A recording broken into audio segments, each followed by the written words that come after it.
नाज़रीन मिरपुर ख़ास वेझो बाबू ॻोठ जे रहवासियुनि बास्टन पारां ॻोठ ख़ाली कराइण ख़िलाफ़ एहतजाज कयो आहे। वधीक तफ़सील ॾिसूं था तालिब शहर जी हिन रिपोर्ट में।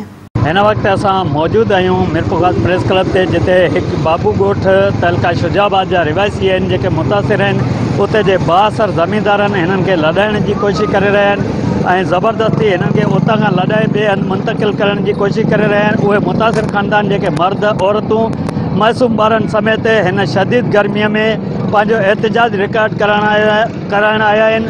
उन हवाले सां हिननि सां ॻाल्हाईंदासीं त हिननि जो छा चवणु आहे। असांखे चौधरी अशरफ ऐं हाजी मामदली चिराग मकरानी ऐं बशीर गुटकियारनि असां मिली करे असांखे ॻोठ खाली कराइण जी धमकियूं ॾियनि था ऐं असांखे ज़ोर ज़बरदस्ती लिखत कराइनि था त असांखे ॻोठ खाली करे ॾियो 15 ॾींहंनि में।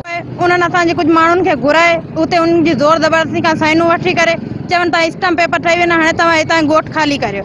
असां मतिलबु 1943 खां उते रहूं पिया, असांजा ॾाढा परॾाॾा उते ख़तमु थी चुका आहिनि। उनखे हींअर खां पहिरीं मतिलबु 8 साल खां 10 साल पहिरीं बि असांखां इहो ई हादसो थियो। चङे मुड़स के नबू ठाकुर, राणू मेघवाड़, बसाराम सर, हिननि खे काज़ी हाजी चौधरी अशरफ न्याज़ मकरानी वारनि सर हिननि खे घुराए उते साईं हिननि खां ज़ोरी साइनूं स्टाम्प पेपर ते वरितियूं आहिनि। हिननि खे धमकी ॾिनियूं आहिनि तव्हां 15 ॾींहंनि में ॻोठ खाली कोन कंदासीं, असां कुझु बि करे सघूं था।